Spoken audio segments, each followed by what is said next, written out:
नमस्कार विद्यार्थियों, कैसे हो आप सभी लोग। उम्मीद है कि आप सब बहुत ही अच्छे होंगे।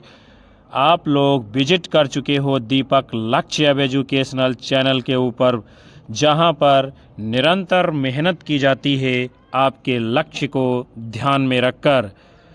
तो प्यारे विद्यार्थियों और साथियों, आज हम आप सभी के लिए लेकर आए हैं भारतीय एवं पाश्चात्य काव्यशास्त्र के महत्वपूर्ण प्रश्नों की श्रृंखला को, जहां से आप सभी लोगों की परीक्षाओं में कई सारे प्रश्न पूछे जाने वाले हैं।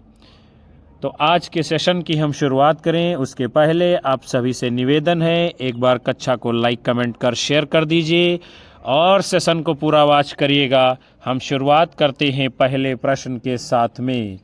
निम्नलिखित में से कौन से दो ग्रंथ हैं जो विशेष रूप से रस से संबंधित हैं? दशरूपक, काव्यादर्श, साहित्य दर्पण, काव्यालंकार। कौन से विद्यार्थियों ग्रंथ हैं दो जो विशेष रूप से रस से संबंधित हैं? तो आप सभी लोगों को उत्तर करना है विद्यार्थियों। इनमें सबसे पहले जो रस से संबंधित है उसका नाम क्या है? दशरूपक, यानी पहला। फिर जो अगला ग्रंथ है रस से संबंधित है वो है आपका विकल्प 3 साहित्य दर्पण। यानी जो आपका उत्तर कौन सा होगा जिसमें 1 और 3 होगा वही राइट माना जाएगा। तो 1 और 3 किस में है विद्यार्थियों? विकल्प ए में, यानी दशरूपक जो ग्रंथ है और साहित्य दर्पण, इन दोनों में विशेष रूप से रस का यानी रसों का विवेचन किया गया है। आगे देखते हैं क्या है। जो दशरूपक आपका ग्रंथ है विद्यार्थियों और ये साहित्य दर्पण, तो दशरूपक के लेखक कौन हैं? धनंजय जी। और साहित्य दर्पण के लेखक कौन हैं? आपके आचार्य विश्वनाथ जी।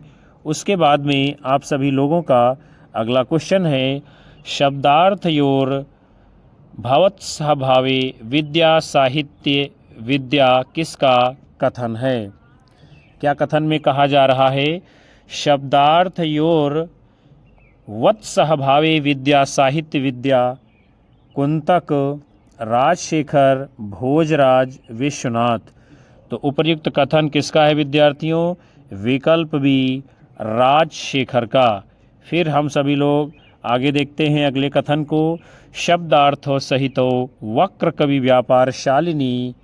ये कथन किसका है? आचार्य कुंतक जी का। फिर अगला कथन है, रसान्वितम कवि कुर्वन् कीर्ति प्रीतिम च विन्दति। किसने लिखा है? भोजराज जी ने। फिर अगला कथन है, वाक्यम रसात्मकम काव्यम, अर्थात रसयुक्त वाक्य काव्य होगा। ये कौन बताता है? आचार्य विश्वनाथ जी। फिर हम सभी लोग आगे बढ़ेंगे, अगले क्वेश्चन को देखते हैं। निम्नलिखित ग्रंथों को काल के अनुक्रम में व्यवस्थित करना है। काव्यादर्श, औचित्य विचार चर्चा, काव्यालंकार, सूत्रवृत्ति, अभिनव, भारती। तो इसको क्या करना है?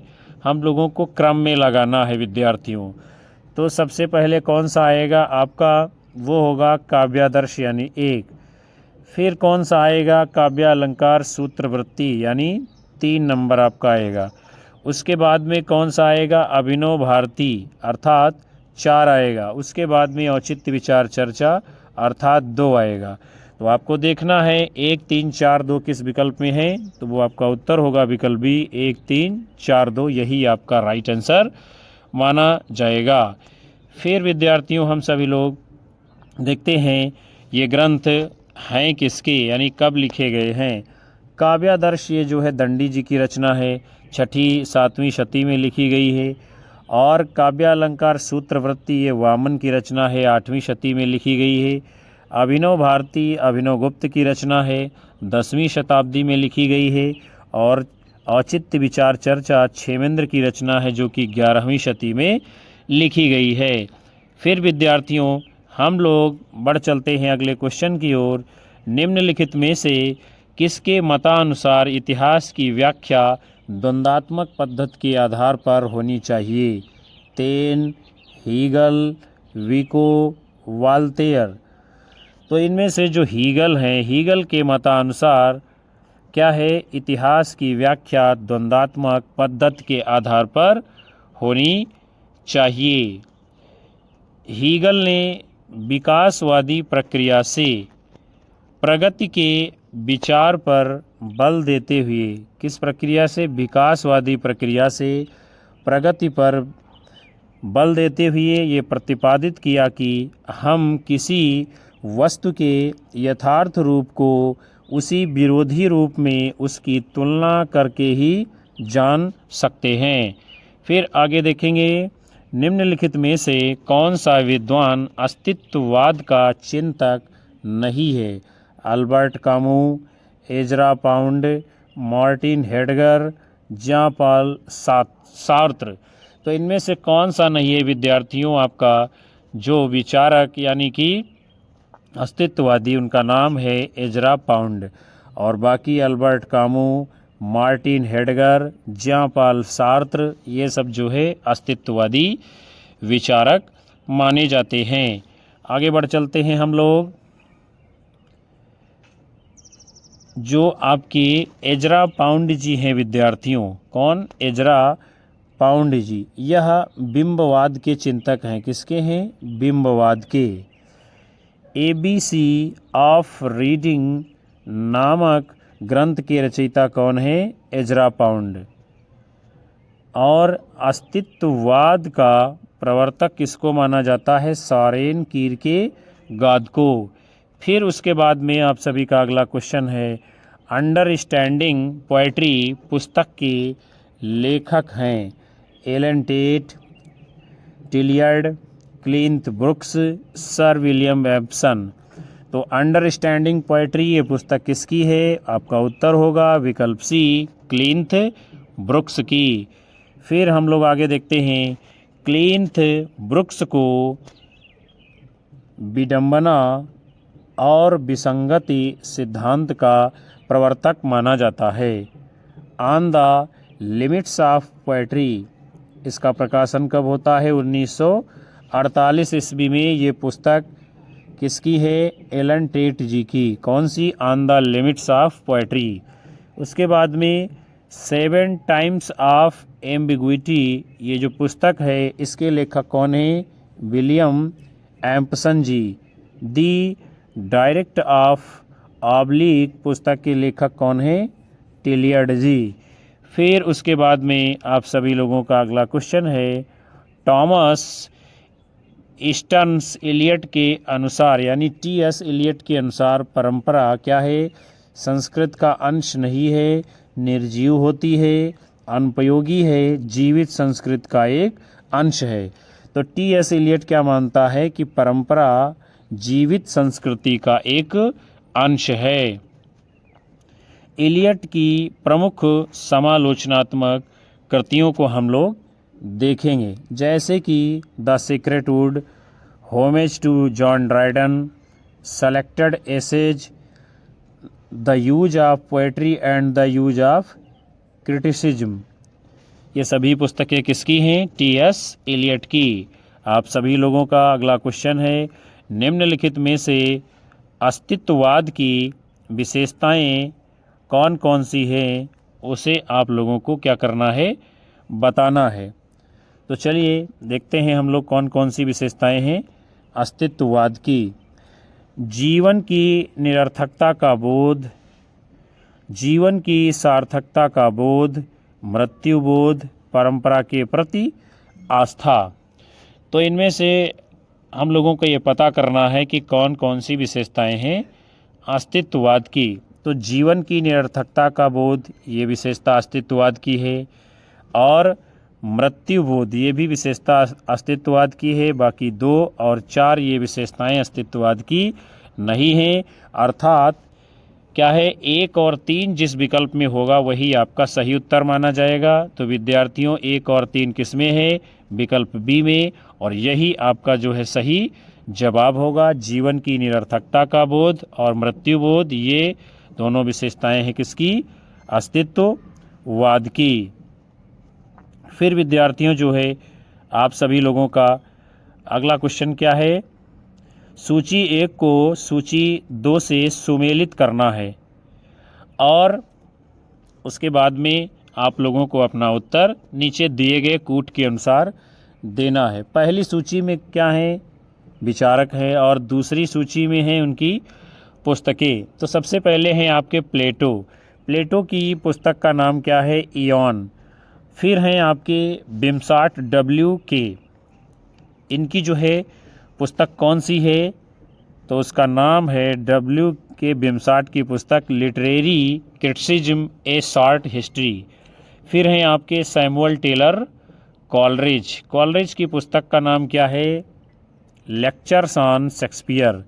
फिर हैं फ्रेक रेमंड लिविस, इनकी पुस्तक है द ग्रेट ट्रेडिशन। तो ये हुआ आपका जो है सही रचनाकारों के साथ सही कृतियों का मिलान। फिर हम लोग आगे बढ़ते हैं, देखते हैं कूट के रूप में कौन सा उत्तर सही है, तो वो है आपका विकल्प ए माना जाएगा।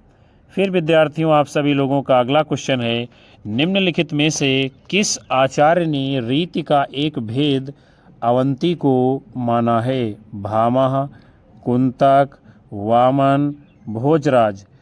तो इनमें से किसने जो है रीत का एक भेद अवंती को माना है, उनका नाम है विकल्प डी, भोजराज जी।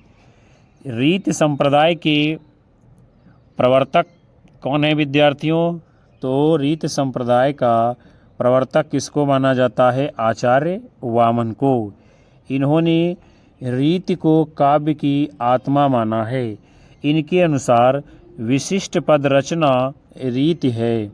आचार्य वामन ने रीति के 3 भेद किए हैं। कितने? 3 भेद। कौन कौन से? वैदर्भी रीति, गौड़ी रीति और पांचाली रीति। फिर विद्यार्थियों हम लोग आगे बढ़ेंगे।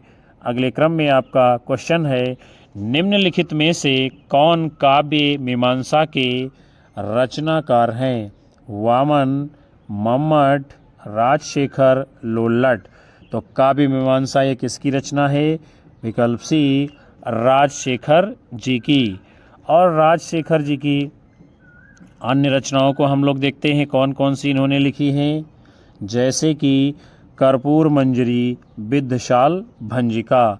वामन जी यह रीति संप्रदाय के प्रवर्तक आचार्य हैं। काव्य अलंकार सूत्र इनकी जो है प्रसिद्ध रचना है। वामन ने 3 रीतियों की कल्पना की है, वैदर्भी, गौड़ी और पांचाली। मम्मट 11वीं शताब्दी के आचार्य हैं। इनकी प्रसिद्ध रचना का नाम है काव्य प्रकाश। आचार्य अभिनव गुप्त ने अभिनव भारती नामक ग्रंथ लिखा है। लोल्लट का उल्लेख भरत मुनि के नाट्य सूत्र के टीकाकार यानी व्याख्याकार आचार्य के रूप में किया गया है। फिर विद्यार्थियों हम लोग आगे बढ़ चलते हैं। अगला क्वेश्चन है, रस गंगाधर के रचयिता कौन है, आचार्य दंडी, आचार्य विश्वनाथ, अभिनव गुप्त, पंडित राज जगन्नाथ। तो रस गंगाधर के रचयिता कौन है, आपका उत्तर होगा विकल्प डी, पंडित राज जगन्नाथ जी।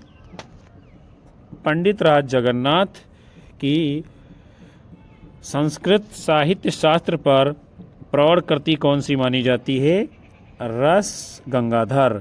इनका समय 17वीं शती का प्रथम चरण माना जाता है। रस गंगाधर की टीका नागेश भट्ट ने लिखी है।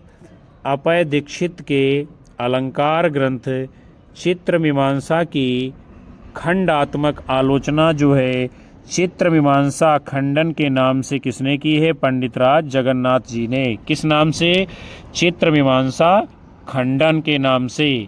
फिर विद्यार्थियों हम लोग आगे बढ़ते हैं। अगले क्रम में आप सभी लोगों का प्रश्न है, नाट्य शास्त्र के रचयिता कौन है, आचार्य भामा, जयदेव, भारत, वामन। तो नाट्य शास्त्र के रचयिता कौन है, विकल्प सी, आचार्य भरत मुनि। इनकी रचना का नाम क्या है, नाट्य शास्त्र, जिसमें नाटक के सभी पक्षों का विस्तृत विवेचन किया है। और भरत मुनि ने रसों की संख्या 8 मानी है। कितनी मानी है, 8 मानी है। आगे बढ़ेंगे। अगले क्रम में आपका क्वेश्चन है, अभिनव गुप्त किस रस सूत्र के व्याख्याता हैं आरोपवाद, अनुमानवाद, अभिव्यक्तिवाद, भुक्तिवाद। तो अभिनवगुप्त किस तरह सूत्र के व्याख्याता हैं? आपका उत्तर होगा विकल्प बी, अभिव्यक्तिवाद। इनका दार्शनिक मत कौन सा है? शैव दर्शन पर आधारित है। अभिनवगुप्त ने रस की अवस्थिति सामाजिक में मानी है। किस में मानी है? सामाजिक में। फिर आगे बढ़ेंगे विद्यार्थियों। अगला क्वेश्चन है आपका, निम्न विकल्पों में से संगत विकल्प कौन सा है? प्लेटो विरेचन, कार्ल मार्क्स सहजानुभूति, क्रोचे अभिव्यंजनावाद, हीगेल यथार्थवाद। तो इसमें से जो संगत क्रम है विकल्प है आपका विद्यार्थियों, उत्तर होगा विकल्प सी, अभिव्यंजनावाद। ये सिद्धांत किसने दिया है? क्रोचे जी ने। फिर जो है हम लोग इनके सिद्धांतों और जो है पुस्तकों को देखेंगे। जैसे कि क्रोचे हैं, इनके सिद्धांत का नाम है अभिव्यंजनावाद और पुस्तक का नाम है न्यू एसेज ऑन एस्थेटिक्स। प्लेटो जी के सिद्धांत का नाम है प्रत्यय सिद्धांत और इनकी पुस्तकें हैं गणतंत्र, लाज, इयोन। फिर है हीगेल, इनके सिद्धांत का नाम है द्वंद्वात्मक पद्धति और इनकी पुस्तक का नाम है प्रपंच शास्त्र। कार्ल मार्क्स के सिद्धांत का नाम है मार्क्सवाद और इनकी प्रसिद्ध पुस्तक कौन सी है? Das Kapital. फिर हम लोग बढ़ेंगे विद्यार्थियों अगले क्वेश्चन की ओर। निम्न में से कौन अलंकारवादी आचार्य नहीं है? भामह, दंडी, कुवलयानंद, जयदेव। तो इनमें से विद्यार्थियों जो नहीं हैं आपके अलंकारवादी आचार्य, उनका नाम है विकल्प सी, कुवलयानंद जी। कुवलयानंद योग वैज्ञानिक अनुसंधान के अग्रदूत हैं। काव्यालंकार ये भामा की रचना है। काव्यादर्श ये दंडी की रचना है। और जयदेव जी ने चंद्रालोक नामक ये अलंकार शास्त्र का ग्रंथ लिखा था। फिर हम लोग आगे बढ़ चलते हैं।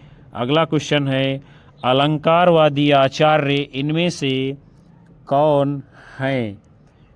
विश्वनाथ, दंडी, मम्मट, कुंतक। तो जो हैं इनमें से अलंकारवादी आचार्य, उनका नाम क्या है? विकल्प बी, दंडी।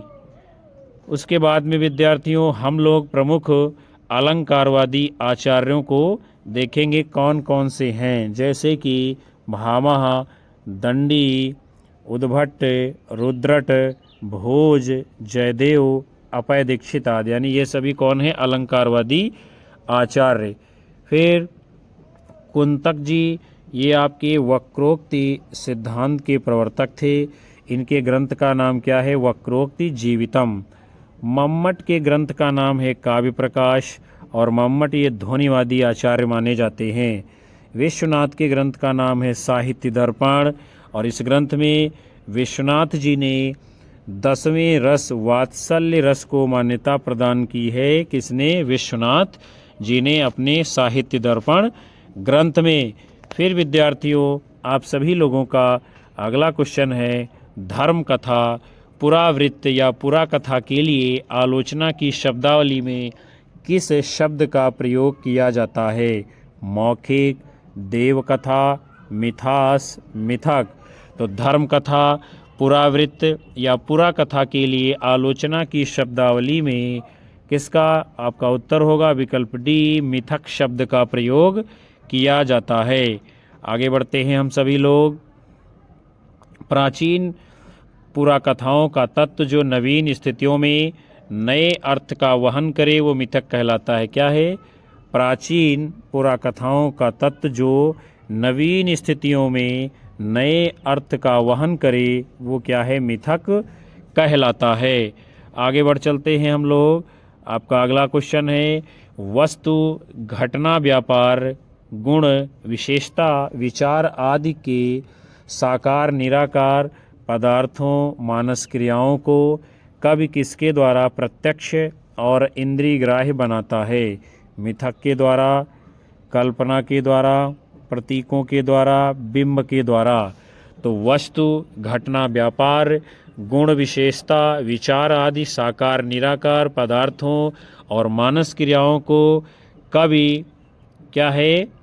बिंब के द्वारा प्रत्यक्ष और इंद्रियग्राह्य बनाता है। हम सभी लोग बढ़ेंगे विद्यार्थियों आगे। बिंब जो शब्द आपका है, यह अंग्रेजी के इमेज का हिंदी अनुवाद है। इसका अर्थ है मूर्त रूप प्रदान करना। काव्य में बिंब को वह शब्द चित्र माना जाता है जो कल्पना द्वारा इंद्रिय अनुभवों के आधार पर निर्मित होता है। एक काव्य आंदोलन के रूप में बिंबवाद के प्रवर्तन का श्रेय अंग्रेजी कवि टी.ई. ह्यूम को जाता है। किसको? टी.ई. ह्यूम को। आचार्य रामचंद्र शुक्ल एफ.एस. फ्लिंट को बिंबवाद का प्रवर्तक मानते हैं। यानी आचार्य जो रामचंद्र शुक्ल जी हैं वो एफ.एस. फ्लिंट को बिंबवाद का प्रवर्तक मानते हैं। फिर आगे बढ़ते हैं विद्यार्थियों। आप सभी का अगला क्वेश्चन है, प्रतीकवाद की सर्वप्रथम घोषणा करने वाले विचारक कौन थे? एमिल जोला, कीट्स, जीन मोरे, जेम्स जॉइस। तो प्रतीकवाद की सर्वप्रथम घोषणा करने वाले कौन विचारक हैं? आपका उत्तर होगा विकल्प सी, जीन मोरे जी। सन 1886 ईस्वी में, कब? सन 1886 ईस्वी में कवि जीन मोरे ने फिगारो नामक पत्र में प्रतीकवाद का एक घोषणा पत्र प्रकाशित किया था। किसमें? फिगारो पत्र में, जिसमें उन्होंने ये कहा कि प्रतीकवादी ही एक ऐसा शब्द है जो कला में सृजनात्मक प्रवृत्ति को भली भांति व्यक्त करता है। फिर उसके बाद में आप सभी लोगों का अगला क्वेश्चन है, लॉन्जाइनस ने उदात्तता का विवेचन किस ग्रंथ में किया है? Poetics, moral philosophy, on the Sublime, critical observations. तो लॉन्जाइनस ने उदात्तता का विवेचन अपने ग्रंथ विकल्प सी, ऑन द सबलाइम में किया है। लॉन्जाइनस ने काव्य को श्रेष्ठ बताने वाले तत्वों पर विचार करते हुए इस सिद्धांत का प्रतिपादन किया है। किसको? काव्य को श्रेष्ठ बताने वाले तत्वों पर विचार करते हुए इस सिद्धांत का प्रतिपादन किया है।